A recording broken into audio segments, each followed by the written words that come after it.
Welcome to journalist dairy. Mafia గుప్పెట్లో విద్యా వ్యవస్థ. చట్టాలతో పేపర్ లీకులు ఆగుతాయా? పరీక్షలతో లాభం జరుగుతోంది టాలెంట్ ఉన్న విద్యార్థులక, లేకపోతే ఎడ్యుకేషన్ మాఫియా దగ్గర పేపర్లు కొనుక్కుంటున్న బడాబాబుల బిడ్డలక? రాత్రి బబళ్ళు భవిష్యత్తు కోసం చదవాలా, లేకపోతే లక్షలాది రూపాయల అప్పులు చేసి ఎగ్జామ్ పేపర్ కొనుక్కోవాలా?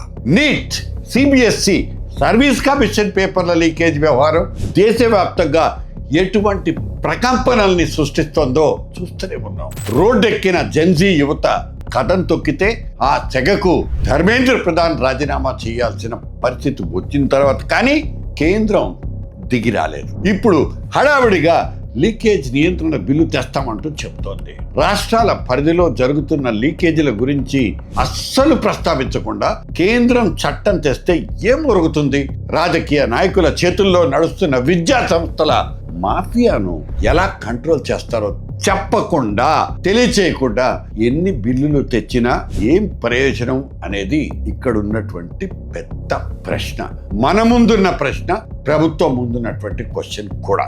దేశంలో చట్టాలు లేక కాదు, ఉన్న చట్టాలకు కోరలు లేక కాదు, వాటిని అమలు పరచాల్సిన వ్యవస్థలు ఎప్పుడో నిర్వీర్యమైపోవడమే ఈ అనర్థాలకు కారణం. కేవలం ఈ కాగితం బిల్లులతో క్యాన్సర్ లాంటి ఈ పేపర్ లీకేజ్ రోగం పోతుందా?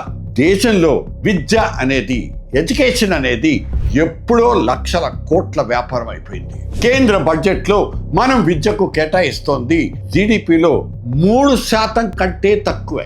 అదే అమెరికా, చైనా లాంటి అగ్రదేశాలు, కనీసం మన పక్కన ఉన్న చిన్న దేశాలు కూడా 5 నుంచి 7% ఖర్చు చేస్తున్నాయి. సోషల్ మీడియాలో యువత అడుగుతున్న ఒకే ఒక్క ప్రశ్న, ఇప్పటిదాకా ఉన్న చట్టాలు ఎందుకు ఫెయిల్ అవుతున్నాయి? ఇదే వాళ్ళు అడుగుతున్న ప్రశ్న. దీనికి మోదీ సర్కార్ నుంచి నో ఆన్సర్. ఏదో కొత్తగా చట్టం తీసుకొస్తామని చెప్తే సరిపోతుందా? డబ్బున్న వాడు లక్షలు పడేసి పేపర్ కొనేసుకుంటున్నాడు. కాలేజీల్లో సీట్లు, సర్కార్ ఆఫీసులో కొలువులు అన్ని కాసుల పేరలే. ఎస్, గ్రౌండ్ రియాలిటీ చాలా సింపుల్. ఇక్కడ ప్రైవేట్ మెడికల్ కాలేజీలు, యూనివర్సిటీలు నడిపేది రాజకీయ నాయకులు, లేకపోతే బడా బడా కార్పొరేట్ సంస్థలు. చట్టాలు చేసే వాళ్ళ గుప్పిట్లోనే ఎడ్యుకేషన్ మాఫియా ఉన్నప్పుడు వాళ్లను వాళ్లే ఎలా జైలుకు పంపుకుంటారు? మధ్యతరగతి తల్లిదండ్రులు కడుపు కట్టుకుని కోచింగ్ సెంటర్లకు ఫీజులు కడుతుంటే కోట్లున్న వాళ్ళు బ్యాక్ డోర్లో ర్యాంకులు కొనేస్తున్నారు. పాలకులకు చిత్తశుద్ధే లేనప్పుడు ఏ సిస్టమ్ ఎలా మారుతుంది? ఇప్పుడు మోదీ ప్రభుత్వం ఈ కొత్త చట్టం తెస్తోందని సంబరపడిపోదామా, లేకపోతే అసలు దొంగలు చట్టసభల్లోని, అసెంబ్లీల్లోనూ, పార్లమెంట్లలోనే కూర్చున్నారని బాధపడదామా? ఎగ్జామ్ లీకేజీలు ఆపలేని వ్యవస్థ, విశ్వగురువు అవుతామంటూ గొప్పలు చెప్పుకోవడం కన్నా పెద్ద జోక్ ఇంకోటి ఏమైనా ఉందా? వ్యవస్థ మూలాల్లోనే కుళ్ళు పెట్టుకుని పైపైన మేకప్ వేస్తే ఈ మాఫియా దందాలు ఎప్పటికైనా ఆగుతాయా?